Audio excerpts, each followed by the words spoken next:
আমরা হুঁশিয়ার করছি, আমরা সাবধান করছি, আমরা দীপ্ত কণ্ঠে ঘোষণা করছি, যেই জমিনে শহীদদের রক্ত ঝরেছে সেই জমিনে ইনসাফ কায়েম হবে ইনশাআল্লাহ। আর যারা শহীদদের সাথে গাদ্দারি করবে, শহীদদের সাথে যারা প্রতারণা করবে, তারা ধুলোর সাথে মিশে যাবে। আমরা দেখতে পাচ্ছি ওই দল আজকে পাগল হয়ে গেছে। আজকে বাংলাদেশের প্রতিটি ক্যাম্পাসে তারা আবার সন্ত্রাস কায়েম করতে চায়, তারা আবার গণরম গ্যাসরুম কালচার ফিরে নিয়ে আসতে চায়, তারা আবার অস্ত্রের ঝঞ্ঝানির মাধ্যমে শিক্ষার্থীদেরকে আতঙ্কিত করে তাদের রাজনীতি বিনির্মাণ করতে চায়। তাদের প্রকাশ্যে রাজনীতির নামে তারা রামদা নিয়ে, চাপাতি দিয়ে আমার শিক্ষার্থী ভাই বোনদেরকে কুপিয়ে তাদের রাজনীতি নির্মাণ করতে চায়। তারা সবসময় মবের কথা বলে। আমরা দেখতে পেয়েছি গতকাল এই ঢাকায় শাহবাগে একজন শিক্ষার্থীর যখন ফেক ফটোকার্ডের উপর ভিত্তি করে ছাত্র দলের সন্ত্রাসীরা যখন তাকে জবাই করার, তাকে হত্যা করার হুমকি দিচ্ছিল, তার নিরাপত্তার জন্য সে থানায় সাধারণ ডায়েরি করতে এসেছিল। কিন্তু এর প্রেক্ষিতে আমরা দেখতে পেয়েছি ছাত্র দলের সন্ত্রাসীরা সেই থানায় গিয়ে 28 অক্টোবর লীগের সন্ত্রাসীরা লগি বইটা দিয়ে যেভাবে নেককারজনক নৃশংস কায়দায় এদেশের মুক্তিকামী মানুষদেরকে পিটিয়ে নৃত্য করেছিল, ঠিক একই কায়দায় আমরা গতকালকে শাহবাগে শিক্ষার্থীদের ওপর, ছাত্র সমাজের ওপর তাদের নৃশংস হামলা আমরা দেখেছি। এবং এই হামলার পর যে শিক্ষার্থী তার জীবনের নিরাপত্তার জন্য গিয়েছিল, তাকে 12 ঘন্টা সম্পূর্ণ বেআইনিভাবে পুলিশ হেফাজতে তাকে রেখে হয়রানি করা হয়েছে। আমরা কি আবার একটা পুলিশি রাষ্ট্রের জন্য আমাদের শহীদ এত জীবন দিয়েছে?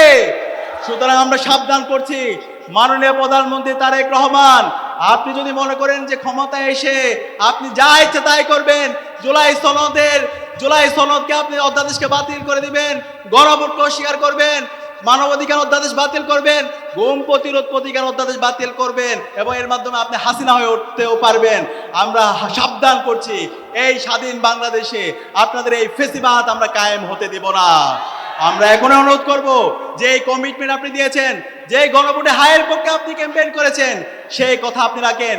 এই জাতিকে সাথে নিয়ে, সবাইকে সাথে নিয়ে শহীদদের আকাঙ্ক্ষার আলোকে একটা নতুন বাংলাদেশ বিনির্মাণের জন্য কাজ করেন।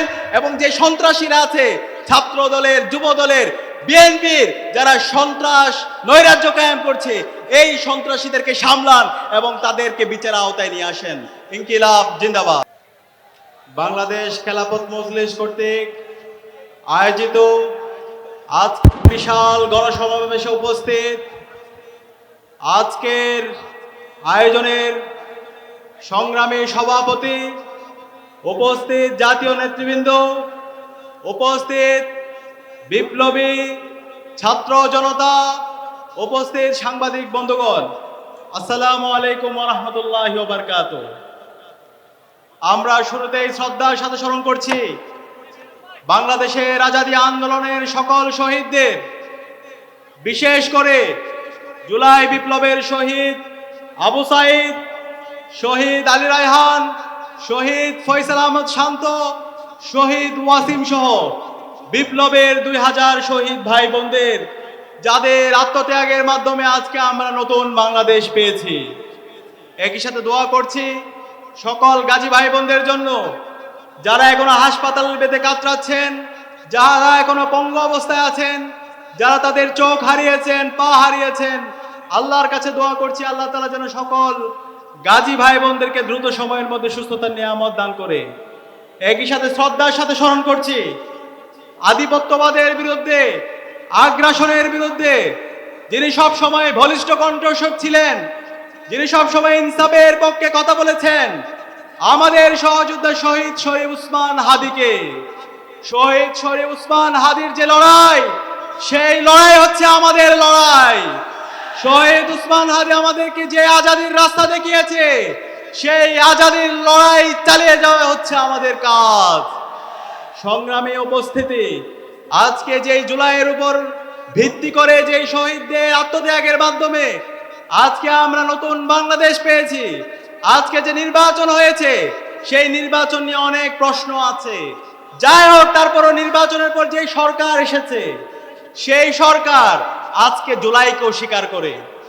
আজকে আমরা সেই দলের ইতিহাস যদি দেখতে পাই, তারা সব সময় এই জাতির সাথে প্রতারণাই করেছে।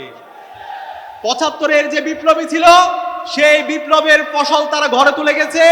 বিপ্লবীদের সাথে তারা প্রতারণা করেছে। 90-এর গণ অভ্যুত্থান পরবর্তী বিপ্লবীদের সাথে তারা প্রতারণা করেছে।